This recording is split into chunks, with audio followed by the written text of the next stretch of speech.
Okay, so let's talk chat, convert, repeat, building retention through WhatsApp.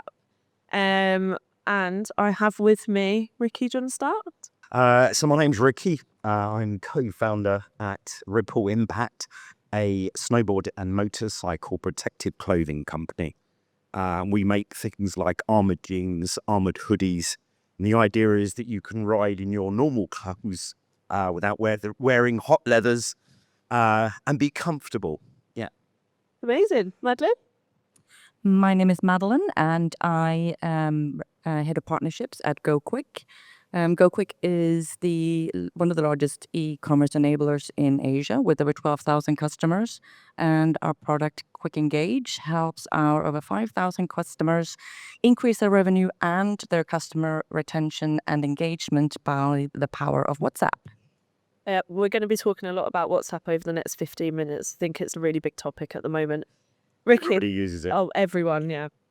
Ricky, I'm going to start with you. What made you choose WhatsApp as a key channel for post-purchase engagement alongside more traditional platforms like email or SMS?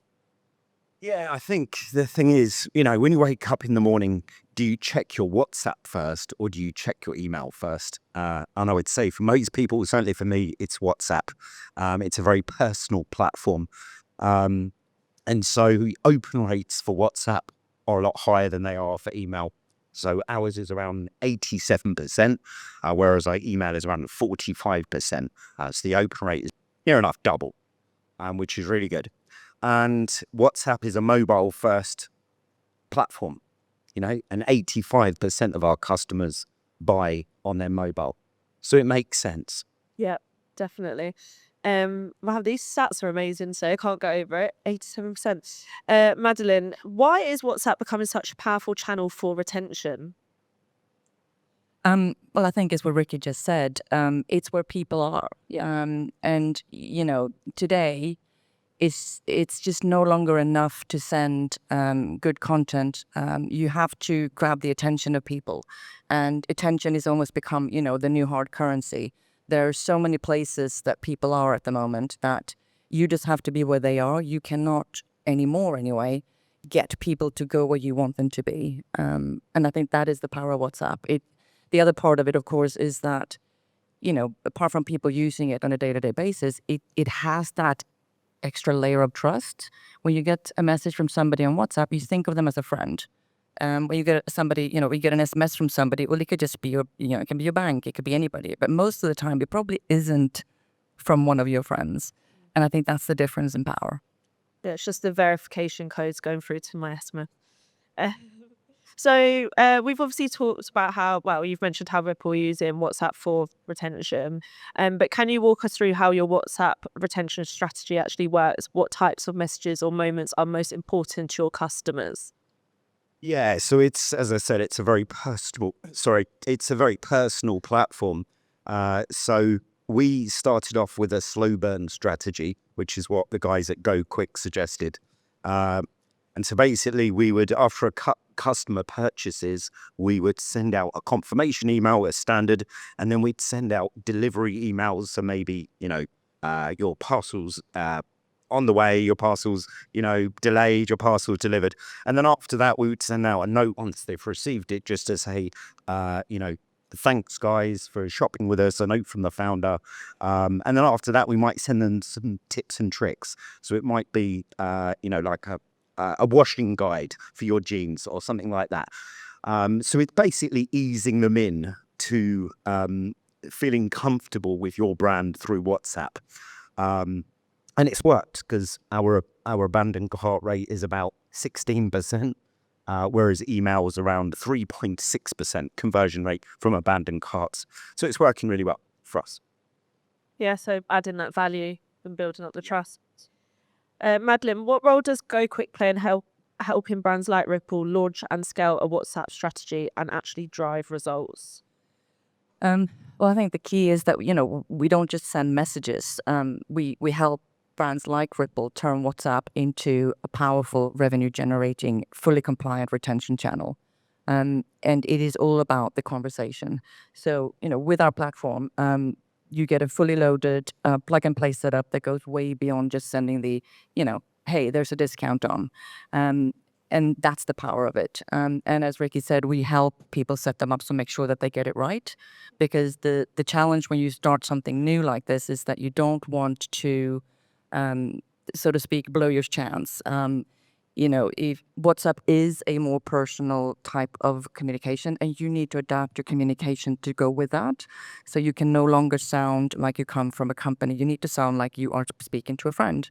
And that is a little bit different. So you can no longer use just exactly the same copy.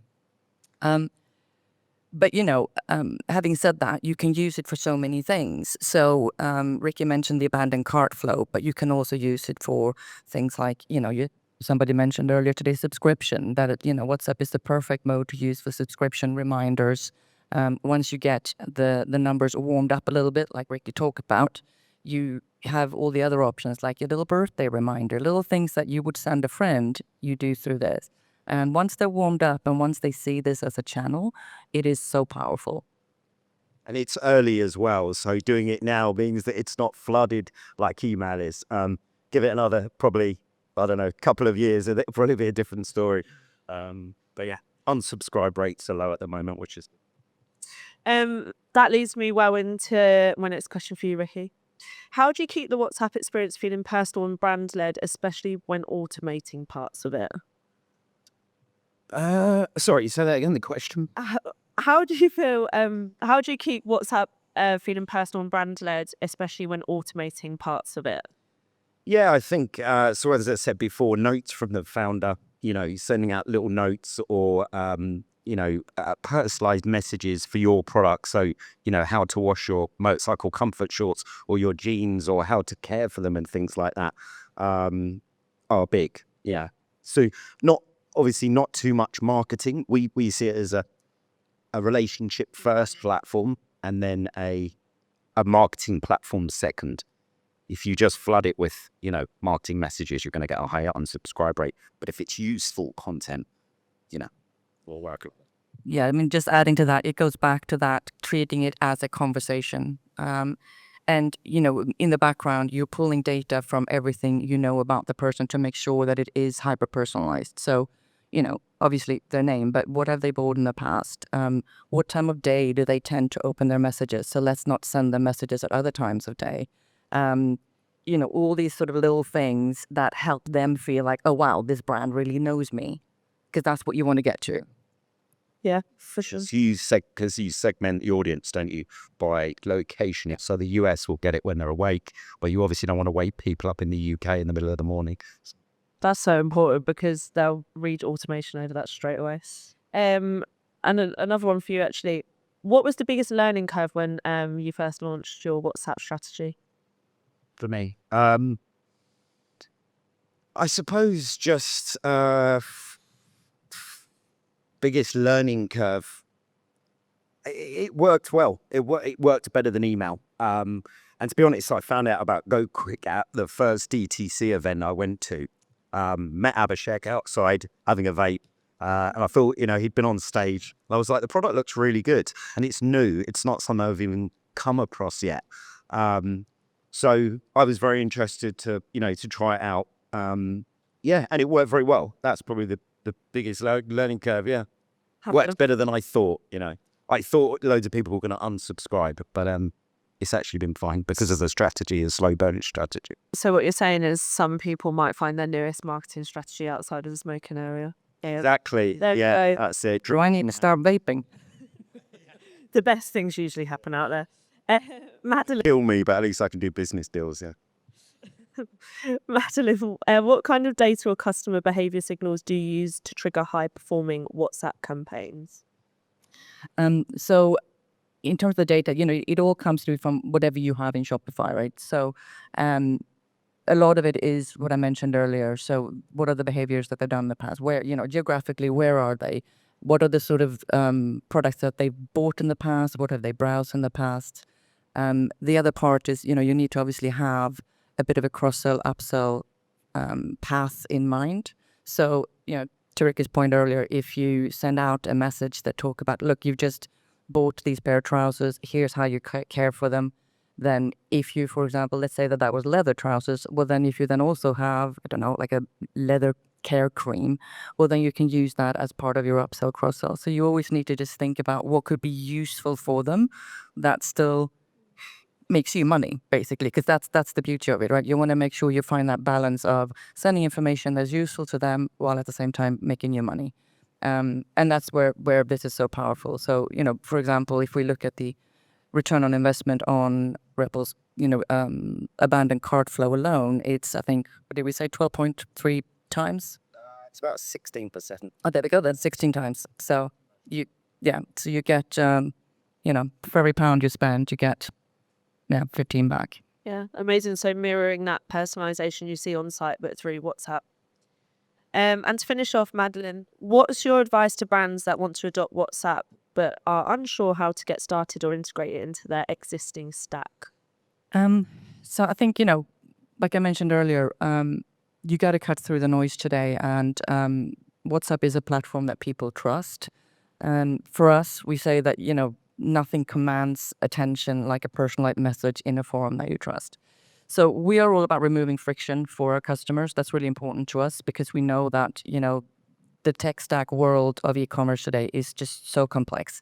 So we want to remove friction, not add to it. And that is why GoKwik is making it incredibly easy for early adopters in the UK to get started by basically building all your flows for you. So Ricky mentioned earlier that the team have helped them set everything up to work as optimally as it can. And that's something that we do as part of the deal, that we will set everything up for you and get you up and running. So there's basically, from your perspective, you just basically tell us what you wanted to say, and then it will be built for you. There's a little bit of extra love for you guys as well, just here on the event. So if you're interested in that, come speak to me afterwards. We'll give you a little bit of a discount. But In the smoking area. oh yeah, no, Ricky will be in the smoking area. I'll probably be in the bar. Me too. But as Ricky said earlier, now is the opportunity to get ahead and not catch up later. This is not used for marketing purposes in the UK as of yet. Any of you that's traveled to South America or Asia know that it is the only way that businesses communicate there, and we're heading that way. So this is a time to get in ahead of the game. But I also would say that don't overthink it. WhatsApp, it's not just another marketing channel. It's the one that your customers absolutely check. So just start small, and the team will guide you through it. It is a case of warming people up. They need to kind of get their head around getting marketing messages through WhatsApp, even if it is, the transactional type. And that's why we suggest to start with that.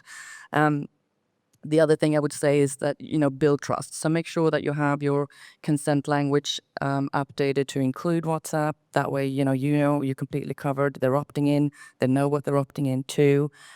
Keep human. So as we talked about, make sure that you make messages sound like it's coming from a friend rather than a company. And then lastly, track what works. Make sure that you tweak. Don't just let it kind of run. Just check regularly, see, if there's anything that you want to change. Do maybe a bit of A/B testing to see is there anything that lands with your particular customers better than others, just like you would with any other tool, really. And then make sure that you you use the capacity that you can. Use the visuals, use the graphics, use the videos. All these things can be built into WhatsApp in a way that you can absolutely not do in an SMS, for example. So, if you treat WhatsApp as a relationship rather than a billboard or a cash machine, you will see the benefits. Yeah, I think that's so important, viewing WhatsApp as for retention as relationships rather than just reminders. Well, thank you guys so much. Thank you. Thank you.